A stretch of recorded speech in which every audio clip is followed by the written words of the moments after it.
Empezaríamos entonces con la profesora García, que nos va a hablar de EBTs, motivos para la internacionalización y resultados, construyendo una agenda de apoyo institucional a la EBT. Lo que sí les pediré a los ponentes, por favor, es que cojan el micrófono y lo utilicen en la presentación para que en streaming nos puedan ver. Bueno, buenas tardes. En primer lugar, gracias por estar aquí a esta hora después del almuerzo. Bueno, voy a presentarles este trabajo que he realizado, que estoy realizando, porque estamos trabajando en este tema, conjuntamente con mi compañera María Gracia García Soto, que es la otra profesora que ha venido de la Universidad de Las Palmas de Gran Canaria, está estos días aquí con nosotros, pero ahora está en la sala paralela.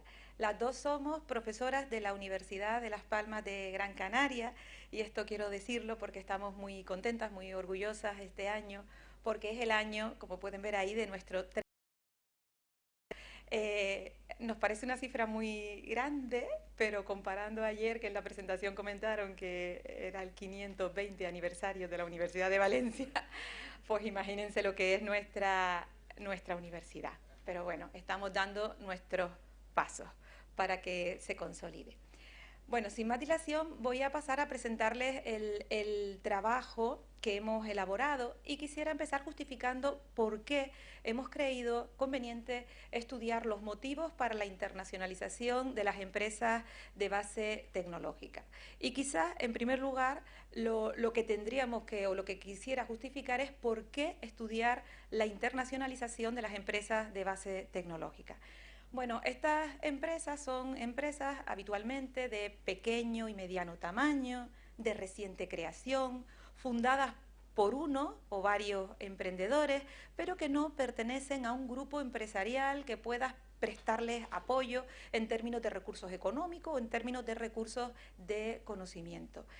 A pesar de ello, y porque estas empresas operan en sectores de media y alta tecnología, se ven obligadas a realizar una inversión continua, constante, en actividades de I+D+I, porque como todos sabemos, los sectores de alta tecnología son sectores muy dinámicos, ¿no?, en los que hay que estar permanentemente invirtiendo para poder tener esos productos que sean competitivos, ¿no?, que sean productos, digamos, de vanguardia.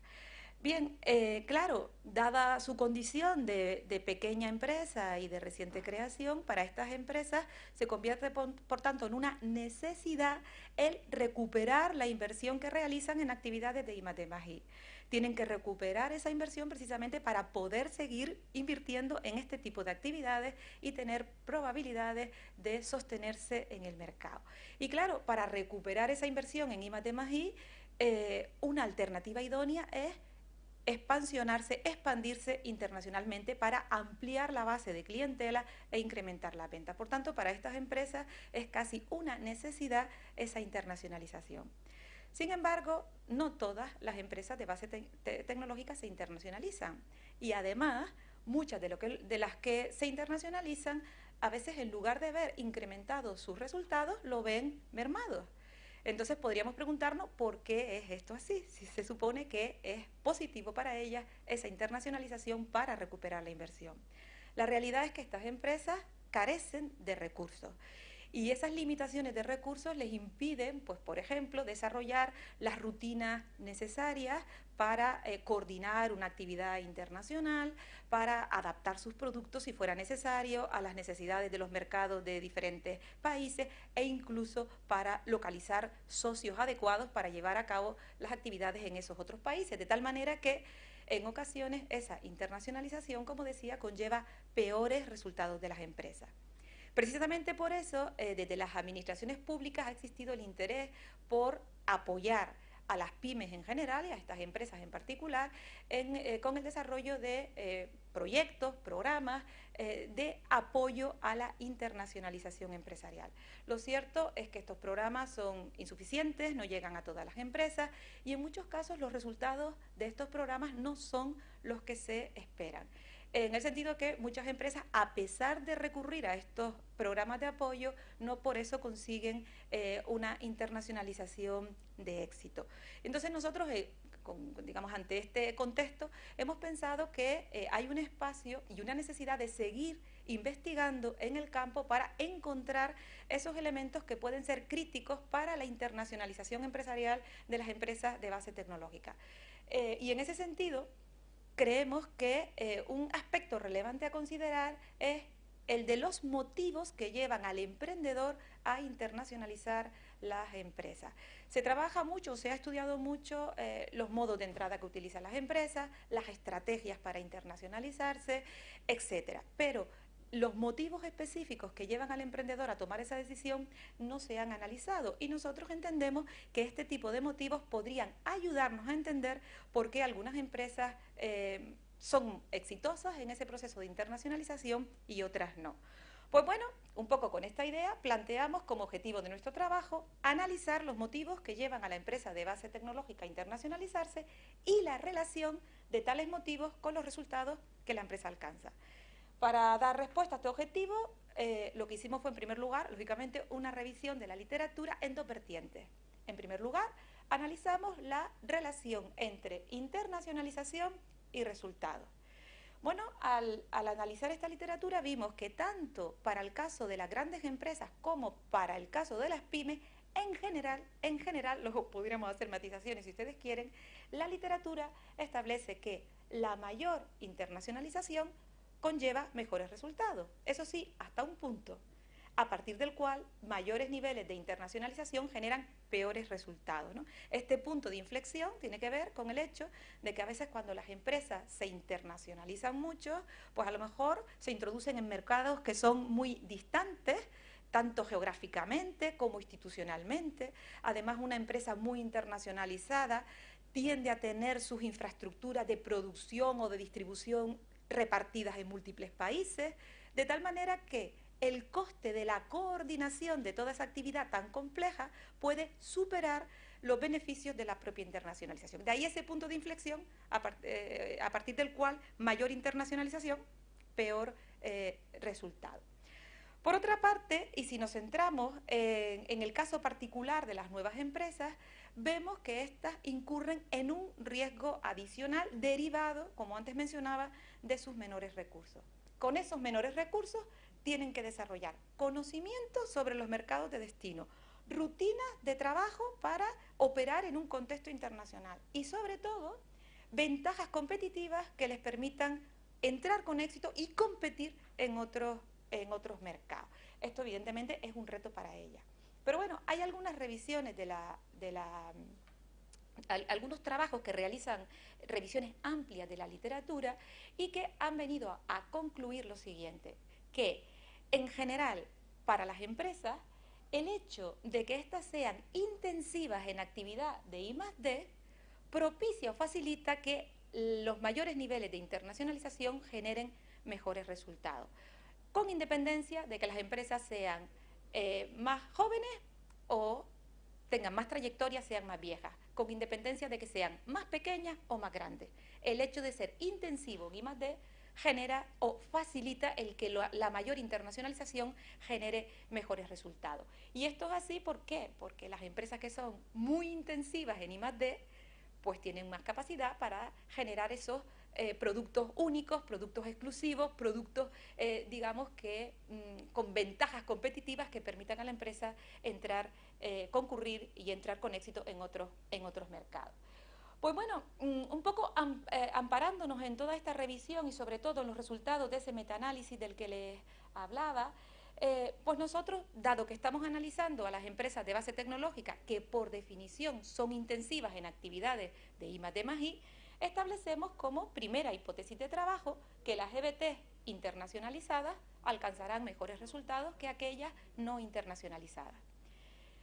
Bueno, la segunda vertiente de nuestra revisión de la literatura se centró en abordar cuestiones relacionadas con los motivos que llevan al emprendedor a internacionalizar su empresa. Existen muchos trabajos sobre motivos, bueno, no tantos trabajos, pero existe bastante literatura sobre motivos y distintas clasificaciones para tratar estos motivos. Yo aquí voy a centrarme en una básica, que es la que distingue a los motivos de naturaleza ofensiva de los motivos de naturaleza defensiva. Los motivos ofensivos pues se sustentan en el interés de la empresa, por ejemplo, por explotar sus fortalezas en mercados extranjeros o por aprovechar las oportunidades que identifica en esos mercados exteriores. De tal manera que los motivos ofensivos dan lugar a una expansión internacional que acomete la empresa desde una posición de fortaleza y en un momento idóneo decidido por ella. Cuando entiende que tiene esos recursos para operar en el exterior y desea hacerlo, acomete la internacionalización. Frente a estos motivos, los defensivos se producen como respuesta a presiones del entorno, o bien cuando la empresa afronta problemas en su propio seno y recurre a la internacionalización como alternativa para afrontar o resolver esos problemas. Bajo esta perspectiva, los motivos defensivos dan lugar a una expansión internacional que se acomete desde una posición de debilidad y no en el momento exactamente escogido por la empresa, sino en un momento que acontece cuando distintas circunstancias obligan a la empresa a buscar esta respuesta.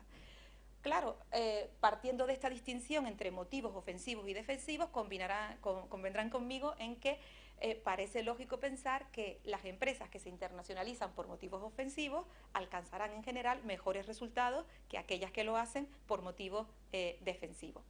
Y esto es lo que nosotros en el fondo establecemos en nuestras 3 hipótesis de trabajo,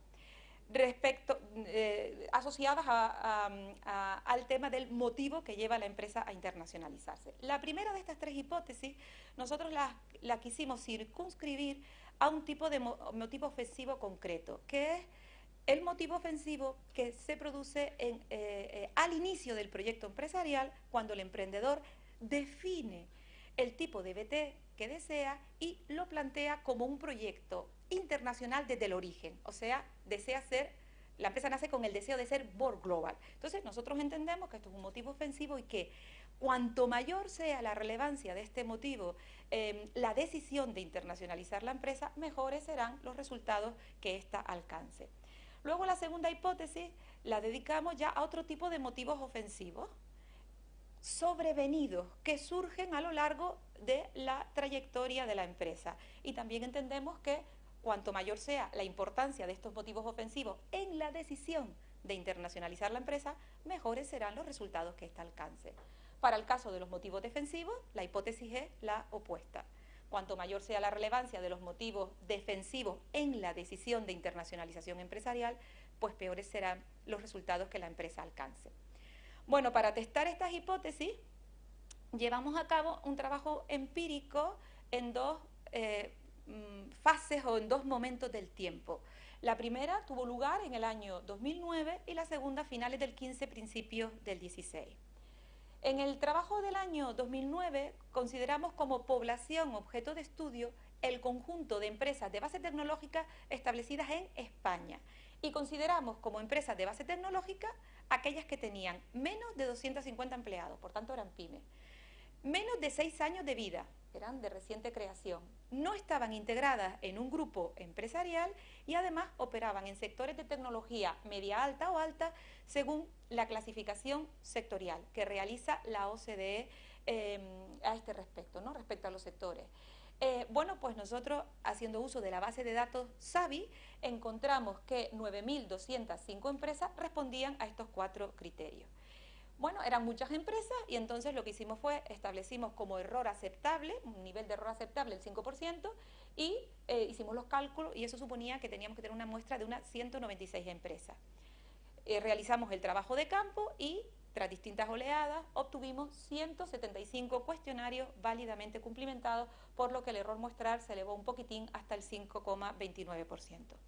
Destacar que el 36,7% de estas 175 empresas estaban internacionalizadas en esos primeros 6 años de vida y el restante 63% no lo estaba. Destacar también, que no lo iba a comentar, pero al hilo de lo que comentamos esta mañana, que el 88% de los emprendedores que habían fundado estas 175 EBTs españolas eran hombres. Por lo de esta mañana que veíamos lo del emprendimiento, eran hombres. Bueno, ¿qué hicimos? en el año finales del 15-16. Acometimos la segunda fase de nuestro trabajo empírico. Consideramos en este caso como población a estudiar las 175 empresas que habían contestado a nuestro cuestionario en el año 2009. Entonces fuimos nuevamente a la base de datos SABI y miramos de estas 175 empresas cuántas habían sobrevivido. Estábamos haciendo el trabajo en el año 2015, pero la información de SABI era referida al año 2014. Bueno, 110 empresas habían sobrevivido. ¿Vale? El resto, estamos hablando del periodo 2008-2009 a 2015, la crisis en España, ¿no? Bueno, 110 habían sobrevivido. Entonces, habíamos preparado un segundo cuestionario, lo remitimos a estas empresas y 53 contestaron a este segundo cuestionario. Podemos ver ahora el nivel de error muestral del 7,2%, 53 sobre 110, pero lógicamente es un número de empresas muy pequeño para acometer determinadas estimaciones, ¿no? Bueno, pero seguimos adelante con el trabajo que hemos hecho. Bueno, de este segundo grupo de empresas, destacar nuevamente los niveles de internacionalización y ahora podemos ver que el 49,12, casi la mitad de ellas, estaban internacionalizadas. Un 7,2 se había internacionalizado en algún momento del periodo, pero en el año que hicimos el segundo trabajo empírico no se encontraban internacionalizadas. Y el 43% nunca habían estado internacionalizadas, nunca habían dado este paso. Bueno, respecto a las medidas de las variables, la motivación para la internacionalización asociado al interés de la empresa por nacer Borg Global lo medimos a través de 4 ítems que extrajimos de Schrader y Siegel y generamos un factor resumen. Esta variable la medimos en el trabajo que hicimos en el año 2009, en la primera fase. Luego, los restantes motivos para la internacionalización los extrajimos de Pett, Francis y Wolf, concretamente eran 7 ítems, 2 de naturaleza ofensiva y 7 de naturaleza defensiva. Estos motivos sobrevenidos, les preguntamos por ellos a los directivos en el trabajo que hicimos final del 15, principio del 16. Y ya por último, los resultados de la EBT no se los preguntamos a los emprendedores, a los directivos, sino que recurrimos nuevamente a la base de datos SABI y extrajimos esos resultados, concretamente 3 indicadores: los ingresos de explotación, la rentabilidad económica y la rentabilidad financiera. Bien, respecto a los resultados, en primer lugar, destacar que en general los motivos ofensivos tenían una mayor importancia que los defensivos en la decisión de internacionalización de las empresas. Concretamente, el motivo ofensivo más relevante era la intención del emprendedor de seguir creciendo en el sector, aprovechando para ello oportunidades de negocio que detectaba, que identificaba en otros países. Y el segundo en relevancia era el que precisamente habían nacido con la idea de ser una Borg Global y ese era el motivo que les llevaba a internacionalizarse de forma creciente. Entre los motivos defensivos nos sorprendió el primero y más relevante, que era que se habían internacionalizado como alternativa para sobrevivir ante la situación de crisis que se vivía en España, o en segunda instancia para diversificar el riesgo de operar en un solo mercado. También queremos destacar el tercero, que tiene que ver con que se internacionalizaban para aprovechar la capacidad ociosa de producción que existía dentro de la empresa. Bueno, y ahora ya pasando a comentar el test de hipótesis, destacar que nosotros hemos hecho el test de hipótesis, estamos dando, digamos, los primeros pasos en este trabajo, moviendo los datos y sobre todo con la restricción del número de empresas que tenemos. Entonces, el test de hipótesis lo hemos hecho exclusivamente sobre la base de medidas de asociación, no medidas de influencia. Entonces, para testar la primera hipótesis, que rezaba que las empresas de base tecnológica internacionalizadas alcanzarían mejores resultados que aquellas no internacionalizadas, hicimos un test de diferencia de media. Entonces, para cualquiera de los indicadores que extrajimos de la base de datos SABI, y ya fuera para el año 2014 o para el promedio de 2008 a 2014, para cualquiera de ellos, como digo, las empresas de base tecnológica internacionalizada siempre mostraban mejores resultados que las no internacionalizadas. Si bien encontramos diferencias estadísticamente significativas solo para 3 de estos indicadores. La segunda hipótesis tenía que ver con un motivo ofensivo, el hecho de querer nacer Borg Global, y su relación con los resultados de la empresa. En este caso, la medida de asociación fue la correlación y encontramos también una asociación positiva, ¿no?, para las 120 empresas para las que tenemos información. El hecho de nacer con la idea de ser Board Global, en general estaba asociada con mejores resultados en términos de crecimiento, básicamente porque no encontramos asociación con las dos rentabilidades que habíamos medido.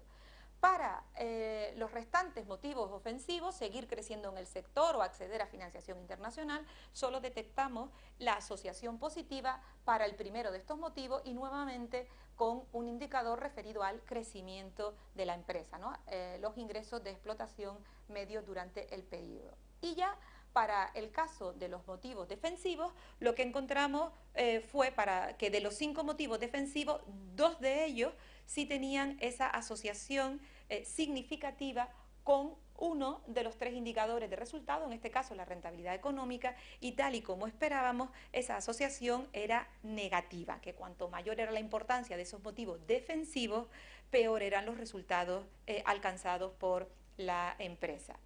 Bueno, destacar que nosotros consideramos que nuestro trabajo, en la medida que profundicemos y apliquemos técnicas de modelización más complejas, nos van a permitir realizar contribuciones teóricas en estos campos. En primer lugar, aportar nuevas evidencias referidas a el hecho de que las EBTs internacionalizadas van a alcanzar mejores resultados que las no internacionalizadas.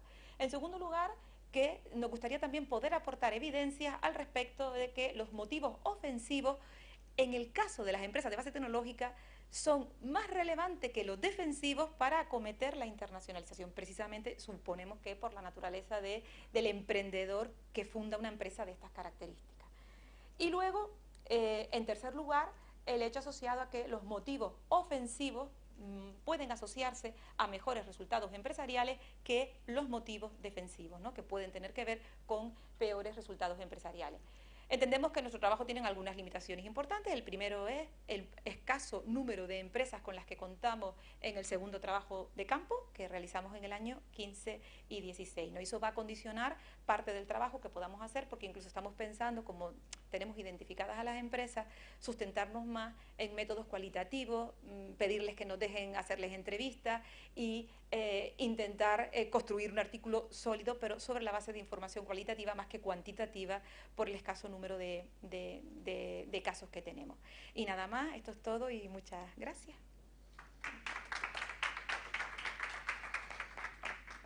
Muchas gracias por la presentación y por la gestión del tiempo, porque estamos perfectamente en hora. Llega entonces el momento de cuestiones, que le pasaría el micrófono si hubiese alguna. Sí.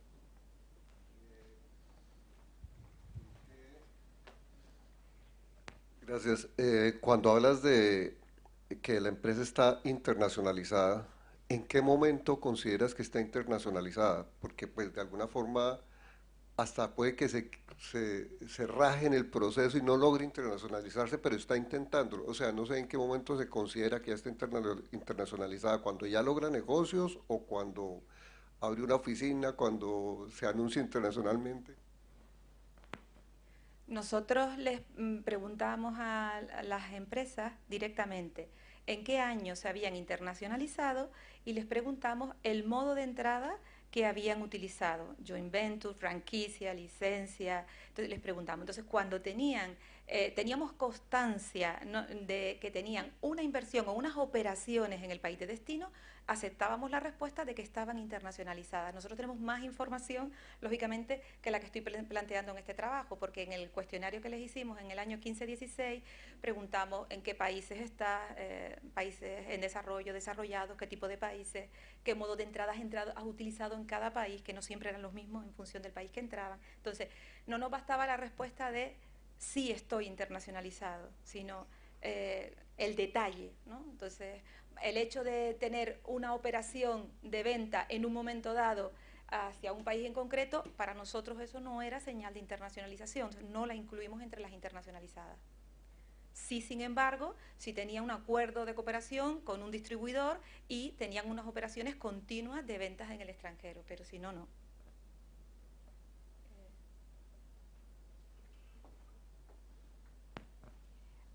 yo creo que se sale un poquito del ejercicio de investigación, ¿cierto? Sino más bien como desde la práctica y lo que vemos desde fuera con las empresas españolas. Ha habido en los últimos años algunas convocatorias, que, particularmente en España y en Inglaterra, que han favorecido bastante el que empresas españolas desarrollen alianzas, puedan implementar proyectos allí. Entonces no sé si en el ejercicio que ustedes hicieron a lo mejor eso fue un asunto tomado en cuenta, porque para nosotros ya se nota mucho. O sea, ya van y nos buscan a las universidades, queremos llevar unos productos, a lo mejor convocatorias del tipo convocatoria de innovación de ADIT, por ejemplo, ya nos hemos presentado con empresas españolas y es un asunto que se ha vuelto un poco cotidiano en América Latina, particularmente en Colombia se ha vuelto muy cotidiano. Centros de desarrollo tecnológico que están impulsando empresas vinculadas a ellos y cosas por el estilo. Entonces no sé cómo en el ejercicio del estudio eso tiene algún tipo de influencia o así. Al respecto de lo que planteas, lo único que sí formulamos nosotros fue la pregunta de si estaban instaladas en algún tipo de parque científico-tecnológico. Entonces, no está aquí, pero nosotros sí hemos testado esa variable y aquellas que estaban instaladas en parques científicos tenían más internacionalización que las que no lo estaban. Luego, también les preguntamos si habían contado con apoyo público para la internacionalización. Pero esto realmente llegó o ha llegado a tan pocas empresas de las que participaron en el estudio que nosotros no podíamos hacer ninguna medida. Creo que eran como la mitad más o menos las que tenían algún tipo de programa de asesoramiento, pero si participaban conjuntamente en un proyecto financiado, eso en concreto no lo preguntamos. Es posible que si estaban en algún parque concurrieran juntos, pero eso en concreto no lo preguntamos y hubiera sido interesante. Yo es que iba a hacer una pregunta y luego me di cuenta que no aplicaba, pero de todas maneras. Porque me preguntaba cómo se podrían utilizar esas, eran 175 inicialmente y en la segunda 55. ¿En la primera 175? Y en la segunda 53, sí. Entonces mi pregunta era si han pensado cómo incorporar ese fenómeno pues de mortalidad empresarial que antes parece que está, digamos que es una tasa de supervivencia relativamente alta, tampoco es tan alta, ¿cierto? Habían sobrevivido 110, pero solo 53 contestaron. Ah, solo 53. Ah, listo, sí. Sí, 175 contestaron al cuestionario en la primera ronda. 110 habían sobrevivido y nos dirigimos a las 110, solo 53 aceptaron participar por segunda vez. Pero las tasas de supervivencia, si quisiéramos hacer algún tipo de regresión de Cox para verlo, sí tenemos, de las 175, sí tenemos que 110 han sobrevivido. Pero no tenemos otra información de las 110 que la información que contestaron en el año 2009 y luego la que podemos extraer de SABI en cuanto a sus cuentas, otro tipo de información que hay en SABI, porque no las 110 respondieron en el segundo caso. Si quisiéramos tener información más actualizada, solo disponemos de las 53 que sí contestaron en el segundo trabajo empírico, pero sobrevivieron 110. ¿Moderador? ¿Más cuestiones o no? Felicitar a la profesora García, que este tema en el equipo gestor es algo que venimos trabajando y que nos encanta y por lo tanto, en mi caso particular, son datos que me gustaría tener y que la investigación desde luego es muy bonita, muy bien diseñada. Quizás el problema del número de datos nos llevaría a pensar a lo mejor como posible sugerencia que en alguno de los test, en lugar de utilizar test paramétricos, se utilizasen no paramétricos, porque creo que se usó un test de diferencia de medias que es un TED Student y a lo mejor no es tan potente. Y después mi cuestión es en qué medida las empresas que se internacionalizaron desde la perspectiva o desde motivos defensivos, si acaso no partían ya en desventaja antes de ir al mercado internacional. Entonces, de alguna manera, ¿cómo podría controlarse esto con alguna variable en la investigación o si vale la pena incluirlo? partimos de la idea, en la hipótesis, de que precisamente las que lo hacen por motivos defensivos están ya en una posición de debilidad, tienen problemas. Lo que sí es verdad es que no sé cómo lo podríamos incorporar, pero probablemente si extrajéramos información de Savi sobre sus rentabilidades, sobre sus ventas en los años intermedios previo a la internacionalización, pues a lo mejor sería una manera de recoger ese efecto de cuánta debilidad o cuánto problema tenía antes de. Sí, quizás en ese caso No lo sé. Comparativa que a veces usábamos era, tenemos el año cero de internacionalización y podríamos comparar las defensivas y ofensivas en T-1, T-2 y en T+1, T+2 y a ver si ahí en las líneas se observa esa diferencia, que sería un trabajo muy bonito, además de leer. Enhorabuena. Gracias, Muchas gracias. Muchas gracias.